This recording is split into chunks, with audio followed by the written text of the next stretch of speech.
Kia ora, kia orana. My name is Alistar Kata, a journalism student from the Auckland University of Technology. With the support and on behalf of the Pacific Media Centre and AUT, I had the opportunity to cover the 2014 Fijian General Elections. I worked on an internship with the University of the South Pacific newspaper, Wansolwara, for 2 weeks. Right from the time that we touched down in Fiji, there was this overwhelming atmosphere of excitement and a buzz that you can only really get within elections.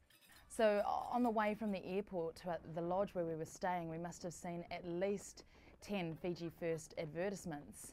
And so as journalism students, we were being thrown into this whole climate that had been built leading up to the elections, the first democratic elections in 8 years.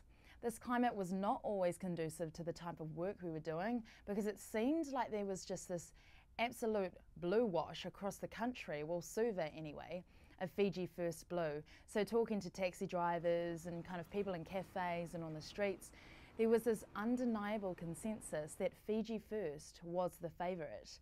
Everyone alluded to the work that Vurenge Bainimarama had done, the building of roads, bringing ethnic equality and the work in the villages.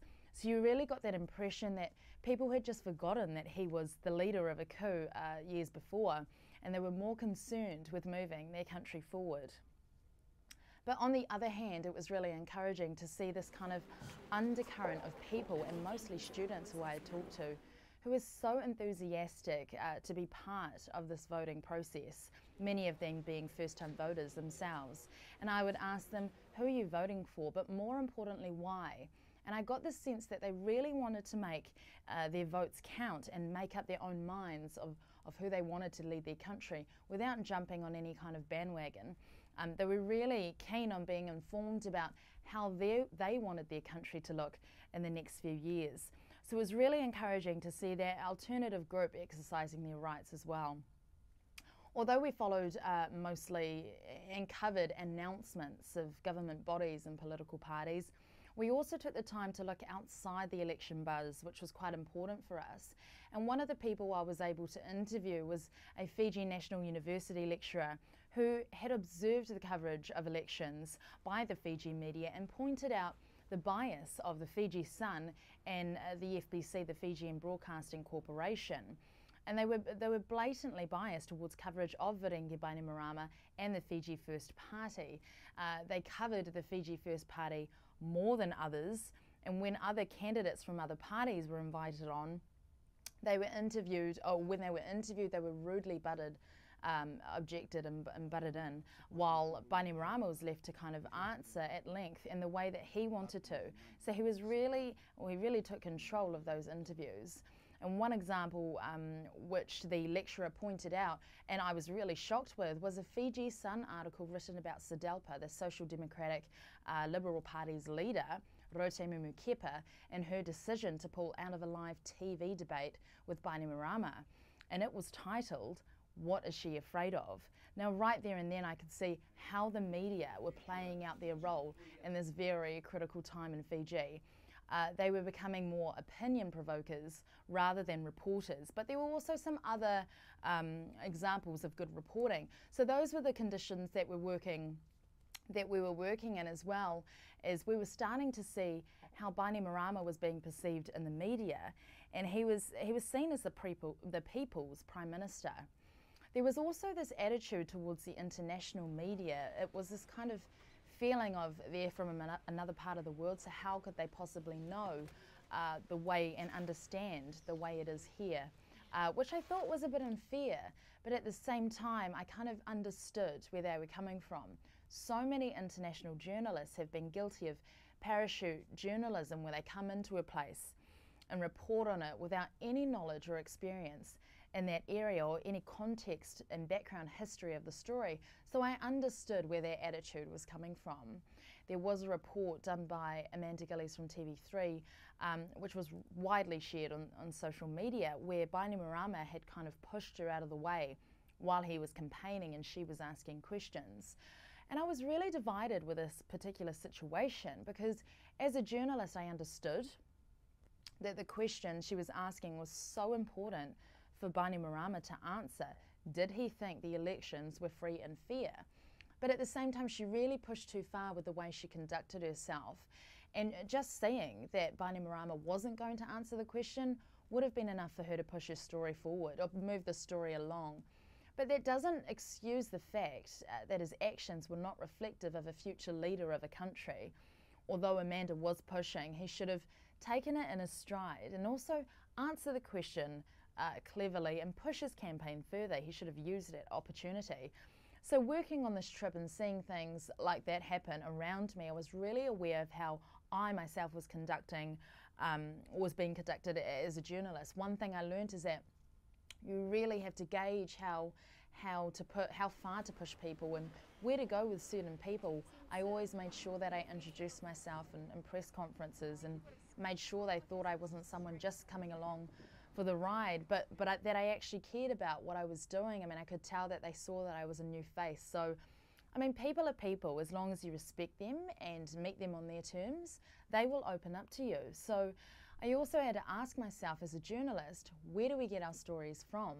And the answer is people. So I really had to keep that in mind.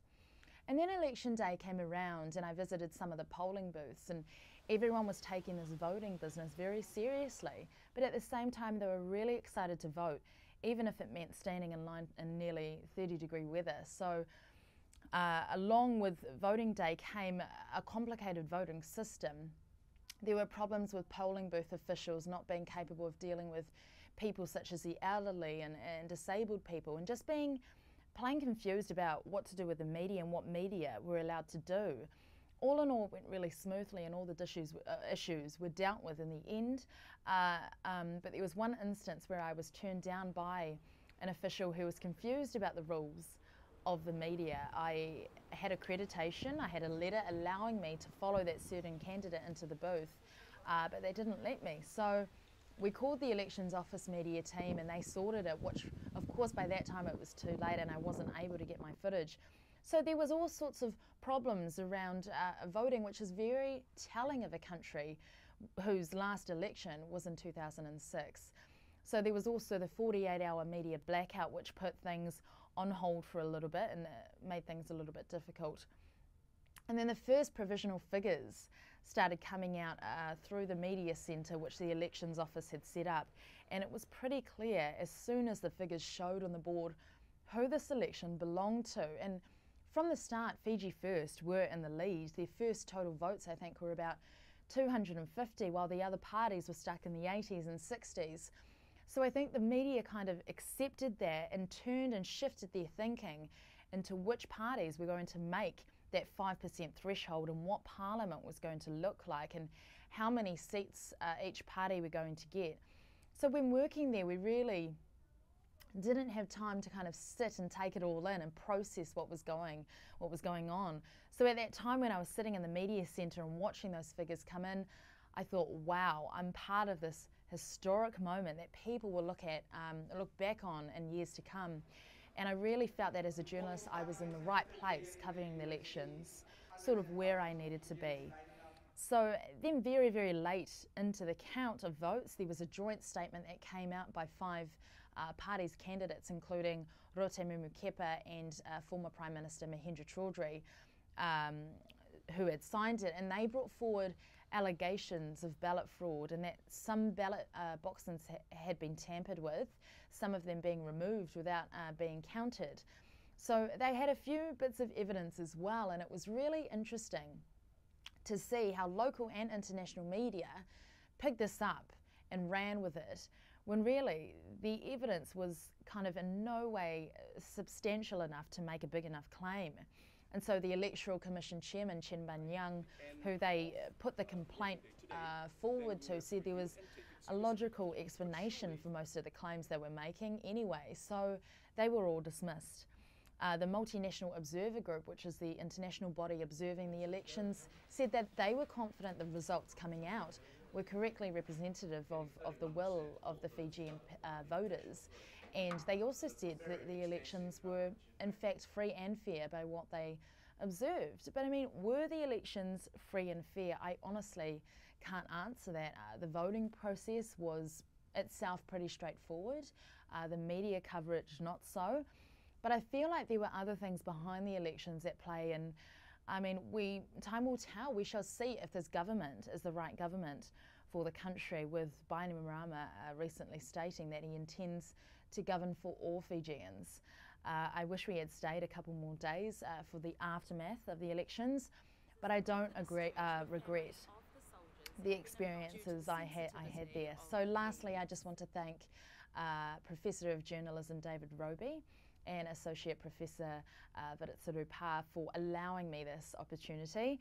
I want to also thank the Fijian people I met along the way, and a special thanks to Irene Manueli, Shailendra Singh and Edwin Tavanavanua from Wansolwara for putting up with me for 2 weeks. Vinaka.